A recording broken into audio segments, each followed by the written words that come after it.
All right, Fight Camp. This is the second posting in the combative series. Again, I've said there will be several videos I will be posting that will help people really be able to get a grip on some myths of the perfect style for the street and things of that nature. This particular video is one that I think is extremely important. I think all our videos are important, but this one dispels a myth that many self-defense, self-protection instructors, people who teach self-protection, it's something that even they, many of them, not all of them, but many of them have gotten wrong, to the detriment of some people who actually look to them for information, and that is the idea of the untrained assailant. You always hear that a person did something against someone who was untrained. If you're attacked by someone who was untrained, and this is extremely dangerous. It's dangerous to assume that people out there who are going to attack you are untrained, because it's the wrong term to use. And again, thinking that that is the term to use and taking that picture of that term is one that could lead to people losing their lives. So let me give you an example. If someone comes up to you and they ask you for some money, you tell them you don't have any money, they're kind of looking around, and then they come back and say, you know, if I had it, I would give it to you. Because this just happened to me the other day. You know, they look at you and say, you know, I know you don't want to give me money, you know, but I'm not a drug user, and if I had it, I would give it to you. And they're kind of like looking at your pockets or whatever. All right. And let's say you take a stance, or you take a position where that individual realizes that you're not an easy mark, and they move on. All right. Now, maybe 2 weeks later, you see in the news, and you see a picture of this individual, and this individual was just picked up by police. They did a string of robberies. That individual is not untrained. That individual is not untrained. That individual may have $102, $120 sneakers. That individual may be wearing nice jewelry. That individual may even be driving, and they're not working. Well, what does that tell you? What that tells you is that individual is living a decent lifestyle, all right?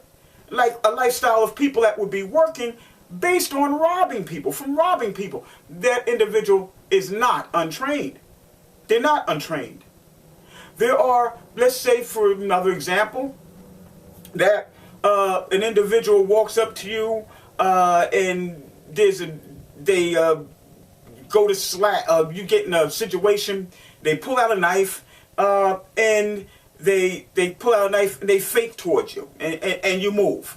And then they fake towards you, and you go and you try to do one of those Kali, you know, try to implement some Kali passing, and you go to trap, and then they slash your hand and come back and stab you. Okay, now, that individual is not untrained. That individual is not untrained. That individual faked at you. You move, they react another way. You try to do some martial art, and they react another way, and found an opening, found a path to your innards. That is not an untrained individual. So when people say, well, against an untrained individual, against an untrained assailant, this is extremely dangerous. Because just because someone is not trained in a dojo, or not trained in a self-protection center, or not trained in a boxing gym, or on a wrestling mat, does not mean that that person is not trained. That person is untrained. It doesn't mean that. If an individual is robbing people by knife point or by gun point, with a meat cleaver, an ice pick, with their hands, and they're dripping with jewelry, dripping and just covered from head to toe in fashion clothing, and are not known to hold down a job, then that individual is as close to a professional as you likely will ever see. That individual is not untrained. Most of the people who have attacked me have been trained. Most of the people that will attack you or attempt to rob you have been trained. They have been trained in what they are doing and are quite good at it. If you are a black belt in Brazilian Jiu-Jitsu, and a person walks up to you and they frown, they shoot what they call shooting you prisons, and they frown at you, right? You don't know them, but they frown at you, right? And then about 2 minutes later, they walk over to you and they ask you for some money. Now, when they ask you for some money, they get sort of right in your face, maybe 10 inches from your face, all right? And then you tell them you don't have any money. Well, actually, if they don't rob you, if you project a certain image that makes them just walk off because they realize you're going to put up a struggle not worth the struggle, the fact of the matter is if you let them look, they looked at you with disdain and you didn't think anything of it, if they came into your space 10 inches and you didn't think much of it, then the fact of the matter is that even with your black belt of Brazilian Jiu-Jitsu, in Brazilian Jiu-Jitsu, you're not trained, they are. And if they stare at you and they come into, if they give you a menacing stare and then they come within 10 inches of your space and don't rob you because of a certain image that you decide is best for you to project to hang on to your possessions, just the fact that they walked off doesn't mean they're not trained. They are trained because they can tell when someone's going to put up a struggle and when they're not. So this whole myth of the untrained assailant is something that is being perpetrated and has been perpetrated for a long time by people, and people who make a lot of money teaching self-protection. And it's extremely dangerous because most people out there robbing others are well-trained. Most people out there sticking people up with a screwdriver, sticking people up with a knife, sticking people up with a gun are well-trained.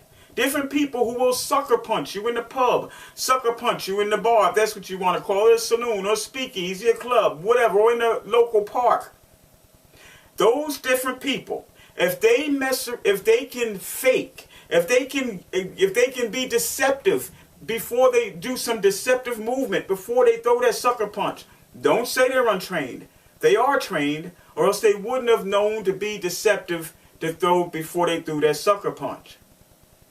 Lastly, I want to talk about two particular things that are being taught in many DVDs and many other downloads and things of that nature. Two things that really happen that give people an impression that attacks are done a certain way when in fact they're not. One, the sucker punch. If you look at the sucker punch, people are continually saying they're this big right hand and they're throwing the right hand out in this way. And then they go and they block that right hand, or they get inside that arc and block that right hand. The fact of the matter is that all the times that I have seen people get sucker punched, on occasion that people had tried to sucker punch me many years ago, the fact of the matter is that most people do not throw a wide right hand like that. They don't. This is how the right hand generally goes, and it's a sucker punch. It generally goes like this, like that. It generally goes like this and comes around. It starts with a straight, pretty much a straight line, and then it may hook. That's how it goes. It doesn't come out like this. A sucker punch basically works like this. You're talking and the guy goes, bang! That's it. Or travels, first comes out in a straight line and then turns, takes an arc in. The people who throw punches like that are lunatics. In my neighborhood where I was born and raised, in other black neighborhoods, I'm talking about, because I am black, I'm talking in particularly about black people, but there are other people. In my neighborhoods, most black neighborhoods, guys know how to box. They know how to box, maybe not in the ring, but they know how to box. Very few people that throw a sucker punch in a black neighborhood throws a right hand coming around like that. Doesn't happen. So most of the techniques you're taught to deal with this big right hand is not going to work because it starts in a straight line and then it arcs over. So most of the covers that you're being taught will simply not work because it's not coming wide. There's not a wide arc. It's the same thing with a slash. You have people saying, okay, the slash goes like that. Well, basically, most slashes do not go like that. Most people who walk around with a knife, in their living room, they practice slashing. In their kitchen, they practice slashing. You may not think so, but a female or male who walks around with a knife or a box cutter does take that thing out every now and then, even if they do it when they're drunk and they work on slashing. They do. They're not untrained. I guarantee you they're not untrained. So this big slash that you see doesn't happen like that. What happens is when people have a knife on them or they have a box cutter, it generally comes out straight and then slashes in. It goes one and slashes in like this. This is what a slash is. It is not going like this. It's not. Trust me, it's not. I have seen slashes like this in a few places. One, lunatics, people have just completely lost their mind. And two, people in movies, in the horror flicks. But many people who will attack you or sucker punch you or come at you with a knife or come at you with a box cutter, many of these people are not insane. Many of these people are very calculated. They are very slick. They are not insane. They are not lunatics. They know what it is. They know what you're going to do. They know how to come at you. And they know how to come at you in such a way that will make it difficult for you to defend yourself. So these big right hands rarely happen. These right hands usually come from people who may not have boxed in the Golden Gloves or may not have boxed professional, but they were brought up boxing. Their right hand is going to come like this. It's going to come either straight, better than some pros, or it's going to come straight and turn into an arc. And it's the same with the slash. The slash is not coming at you in the street like this. That's lunatics. Those are what you see in movies. It's coming at you straight and arc in. It comes straight and arches in like this. This way. This way. In, and as it comes straight, it will take a quick slash inward. This is how it works. So the bottom line is we have to stop saying this, if this person wasn't trained, if this person is trained in this, and they go up against an untrained assailant, then they, no. When someone is assailing you, count on them being trained. Don't count on them coming from a Brazilian Jiu-Jitsu school, or a karate school, or a boxing gym, or a wrestling mat, but count on them being trained. They are trained. And if you don't understand that, if you don't believe that, if you can't comprehend that, then there's no belt or no hard skills is going to save your life or save your health if you run into one of these trained people. Fight Camp, Sayf, S.Carman. Train hard, train smart. See you next video.